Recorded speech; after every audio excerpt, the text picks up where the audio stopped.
In any football or soccer fans, striker or forwards often will be the position God admired and idolized the most, due to the fact goals is the striker main responsible to provide or bring into their respective team. Besides, goals meant all the spotlight were captured by the striker as well. In some sense, a top level striker contained the capability to bring their team to glory even though their team were more than desired. Compared to the modern football combining with ever-growing tactical adaptation, hence the only thing remain unchanged is change himself. Striker has no differences. Under the different meta formation and tactics development resulted, striker have to learn the multiple art in a forward position, leading to the attacking line in a variety of ways. A striker position coming from solely waiting for teammates, creating goal scoring chance to now consistently draw off the line and helping the build up play, or to an extent participate in the defensive area. So in this video, we'll be discussing the different dimensions of strikers and how their playstyle fit to their team. In case you didn't know, what is up ladies and gentlemen, I am Marvin, codename ZM. Welcome to the Code United channel once again. If you in any shape or form stumble into this channel and somehow some way like this kind of content, do please like, share and subscribe to this channel, as each of your precious subscription will be a massive motivation for me to upload new content. And don't forget to ring the notification bell for every new upload.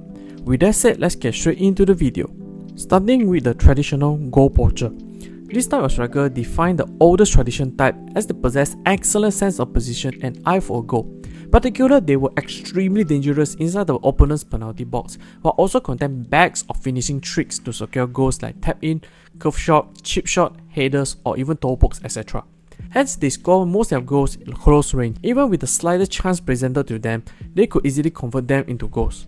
Some of the best examples were current Man Utd assistant coach Ruud van Nistelrooy, both Inzaghi twins, former Bayern Munich top scorer Mario Gomez, and the more modern Erling Haaland, and the later part of Ronaldo's career transformation, also being categorized under this type of striker.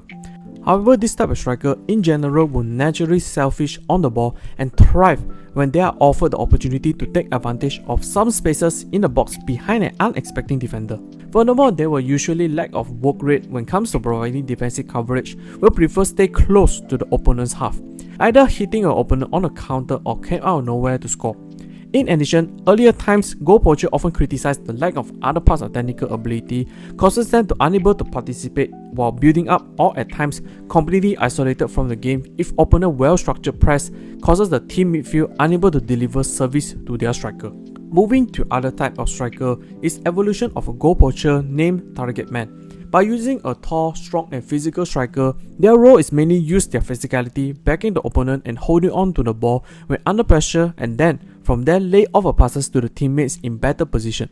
Besides, target men were excellent in aerial duels due to their height and heading ability. Overall, target men function as a crucial piece to receive long ball for defense, bringing the ball down with ease and lay off to another teammate. Best example was Oliver Giroud, Zlatan Ibrahimovic, Romelu Lukaku, Mario Mandzukic, etc. Also, there is a tactic utilizing a target man but with a bit of a twerk, as in many cases centre-backs enjoy in physical battle and were strong in the aerial battles on par with the tall striker. But fullbacks were not their case. In normal circumstances, fullbacks were weaker in the aerial battle compared to the centre-backs. Thus, a tactics in the early to mid 1990s called flow pass was employed by the Norway national team, credited Eldril Drillo Olsen, using both Stig Inge Bjorneby and with Jostein Flo. Bjorneby precise long passing combining with Flo's 6'4" height, a natural centre forward, but was placed on the right flank, fully exploit our opponent's fullback lack of aerial ability. The purpose of flow pass is to exploit the fact that the two players with the best heading ability and the aerial abilities in the back four are usually playing as a centre backs. Jostein Flo was a threat in the air, and when he moved out towards the right flank, he was only have to face the left back, who was usually weaker in the air than the central defender.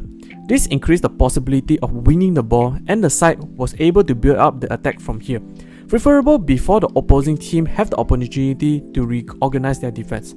Another advantage with this kind of play is that a tactical limited football nation such as Norway, with only about 5 million people and much snow in the winter time, limiting their possibility to practice, and with these tactics can play to their strengths rather than to their weakness.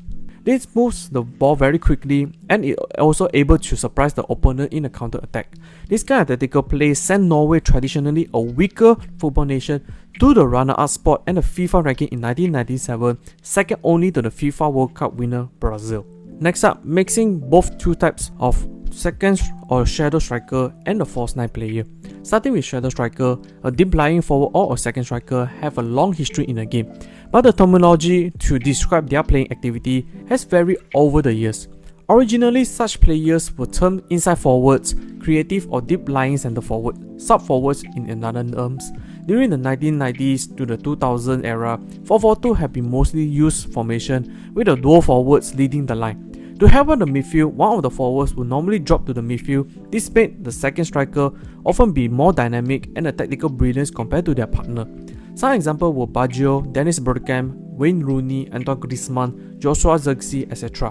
But the second striker often misunderstood or mistook with the number 10 position, as both shares huge similarity apart that second striker will play more higher than the number 10 position. On the false 9 side, although false 9 was much popularized in the modern era, particular dominance by Spain or Barcelona era, but false 9 can go as far as 1930s where Juan Peregrino and Spelmo in the Uruguay national team.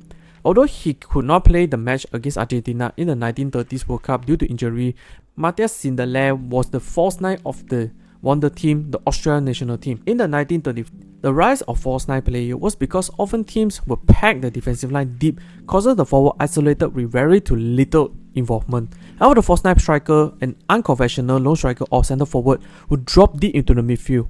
The purpose of this is to create a problem of opposing centre backs who can either follow the false 9, leaving space behind them for the on-running midfielders, forward or wingers to exploit, or leaving the false 9 to have the time and space to dribble or pick up a pass. In the current example, Lionel Messi widely coined the bringing the false 9 to worldwide stage and help him become the greatest of all-time conversation. But during that period, Spain also adopted the false 9 style in the Euro 2012 finals, but did not play any traditional striker despite having Fernando Torres in the squad. In the more recent times, Roberto Firmino, a winger or attacking midfielder, was converted to an effective false 9 player by Jurgen Klopp, pairing his dribbling and playmaking ability with two explosive inside forward of Sadio Mane and Mo Salah. Moving forward, pun intended, pressing forward after the World Cup 2014 crowned the Germany as the World Cup champion.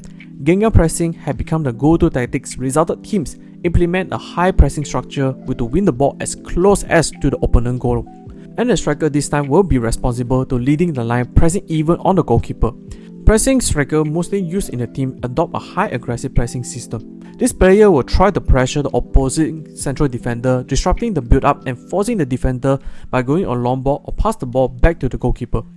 In possession, this player is able to hold up play and can both create chance for teammates or himself. While this player also have amazing high stamina and excellent physique to withstand the constant running on the pitch. Some of the example, Lautaro Martinez, Diego Costa, Roberto Firmino, but the best was Karim Benzema. Benzema has countless times shown his high engine work rate, pressing opponent defense, even rushed to the goalkeeper, causes a major mistake on the defense. In the UEFA Champions League final against Liverpool, Benzema pressing causes Kroos to make a huge mistake, bouncing off his foot to the goal. Lastly, an all-rounder striker. Straight to the point, all-rounder striker possess all the above quality, capable to be poacher, waiting for chance to score, also be able to drop to the midfield, helping in building the play, or will act as a playmaker for the team, either shift to the wing or play at the number 10 position, depends on the requirement by the team. Best example were Robert Lewandowski and Harry Kane. However, the both all-rounder had a slight specialist towards certain aspect. Lewandowski have the ability to do all, but was more of a goal-poaching finisher combining with high intense pressing work rate, while Kane played more of a deep-lying playmaker with a deadly scoring instinct. In short, apart from the mentioned different types of striker, there were a number of dimensions like 9.5 striker, inside forward, etc. But these were more of an extension of the above striker dimension in my opinion. Comparison with other positions, a striker can determine the ceiling how much the team can achieve. Despite that, the type of striker required was widely determined by the needs of the team. If team lack of creativity output, striker can play as a false 9 or a deep lying playmaker would be preferred. If the team has no issue in delivering service, then a finisher or a goal poacher can be fully embraced. Of course, best case will be a team have an all-rounder striker in their team and have the fluidity to complement any kind of playstyle. However, these were extremely rare cases. That's the end of the video. What do you guys think? What's your view of the striker dimension shown in today's football? And if you are the manager, which kind of striker will you prioritize in your team? Comment down below so that we can have a discussion. Hope you all enjoyed this video. I will see you all in the next one.